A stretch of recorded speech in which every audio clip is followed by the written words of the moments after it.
à travers l'année, on a eu beaucoup de controverses d'influenceurs. On en a une nouvelle. Quel influenceur a fait quoi? On va le découvrir aujourd'hui. Restez dans la vidéo pour le savoir.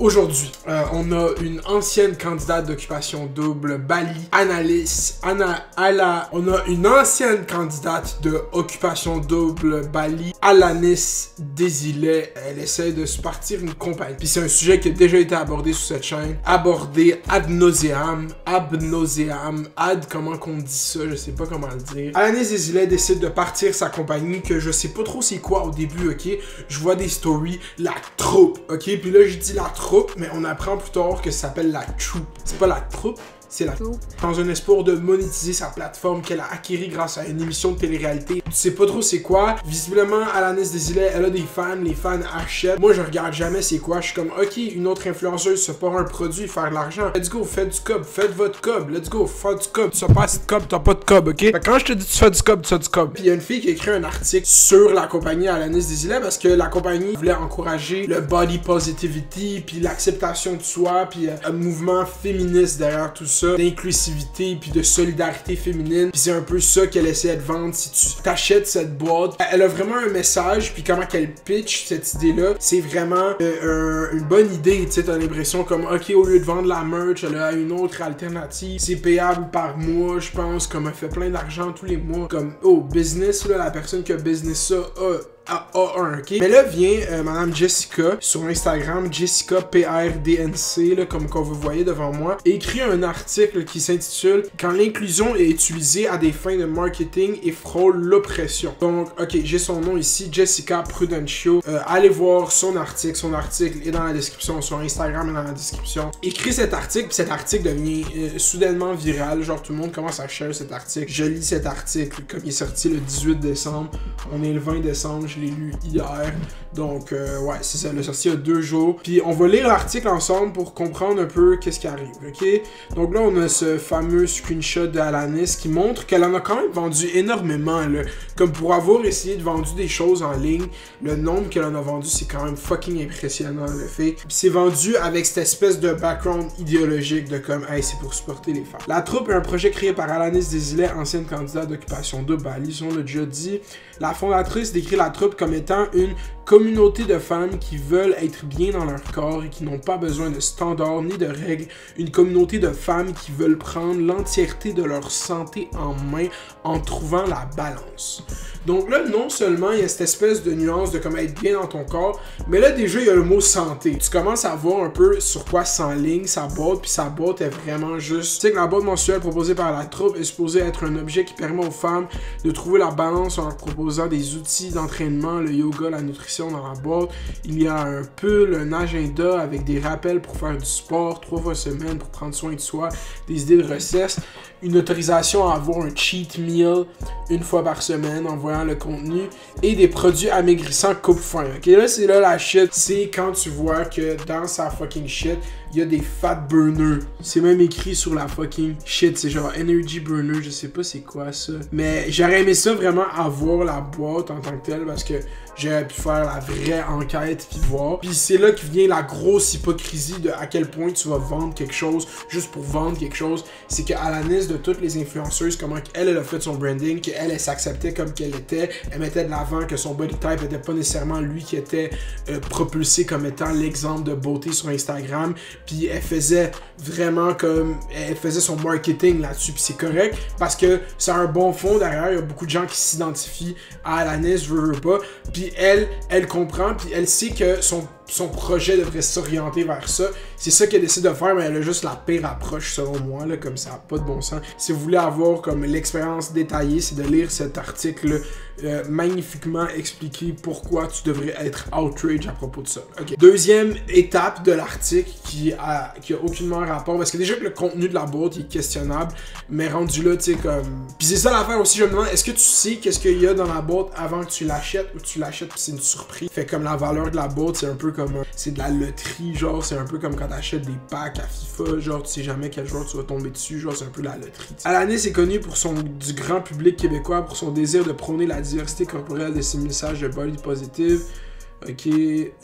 Ce qui m'amène à me questionner au niveau des images promotionnelles utilisées pour la troupe. Comment se fait-il qu'une entreprise qui dit vouloir être représentée, qui dit vouloir représenter une communauté de femmes qui n'ont pas besoin de standards ni de règles, ne fasse absolument aucun effort dans son casting, en gras, ok?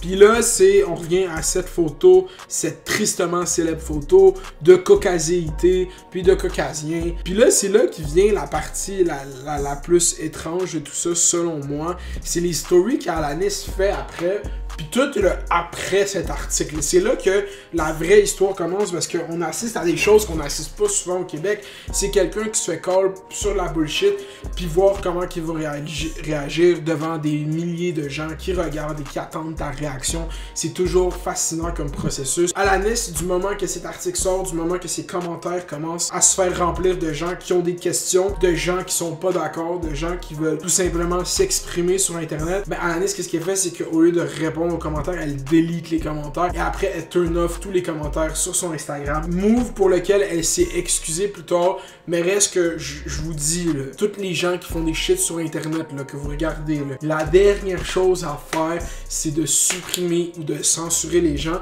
parce que quelqu'un qui est trigger, qui l'écrit dans ton post, tu sais qu'est-ce qui va le plus se trigger, c'est que tu lui enlèves sa voix. Genre, comme l'Internet, ça donne une voix aux gens que tu peux questionner, qui ont le droit de pas avoir ou avoir, mais si toi tu profites de la tienne, même si la tienne a le plus de volume, t'as pas le droit de censurer les gens. Puis ça, c'est de quoi que je crois profondément. Si j'ai le droit de mettre sur Internet ce que je veux, les gens ont le droit de répondre de la façon qu'ils veulent. Puis à l'année, j'espère que tu checks si t'as à revivre ça. Faut jamais que tu caches, parce que sur Internet, tu peux pas te cacher, parce que tu l'as vécu toi-même. 2 heures après, il fallait que tu fasses un story pour promote Saint-Hubert. Fait que comme tu t'as juste l'air de complètement avoir aucune transparence puis aucune intégrité, c'est le pire move à faire dans n'importe quelle situation, c'est de censurer les gens. Puis ça fait juste trigger le monde plus. Fait que le plus gros fuck-up à Alanis, oui, c'est fuck-up qu'il n'y ait pas de diversité dans ton casting, c'est fuck-up que t'aies prôné quelque chose, mais que dans ta boîte, ce soit complètement hypocrite, que ça, finalement, ça prône pas le body positivity, puis ça prône juste comme, qu'est-ce qui te stresse, c'est que t'es un peu grosse,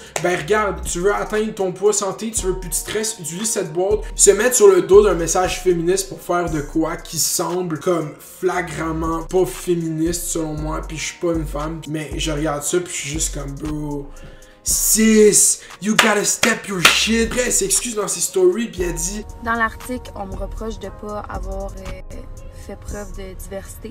Et je l'entends, j'ai pris des filles avec qui je me sentais bien, avec qui je m'entendais bien, qui avaient les mêmes valeurs que moi. Puis on a fait le shooting, ça s'est passé comme ça. Ça s'est fait super rapidement.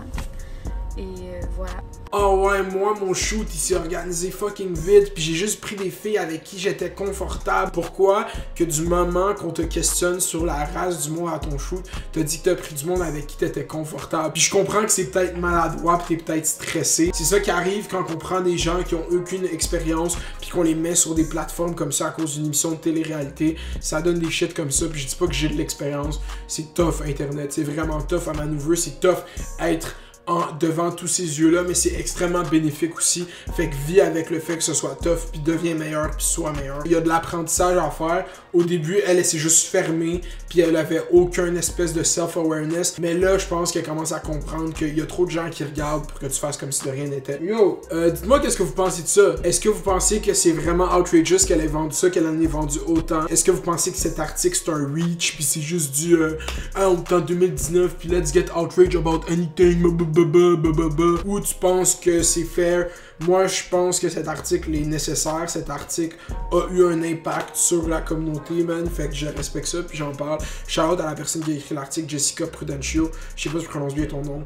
Désolé, allez checker ces shit. Like, subscribe, fais les doses, fais les bails, reste à l'école. Ok? Ok? Ouais. Dog one. Dog one.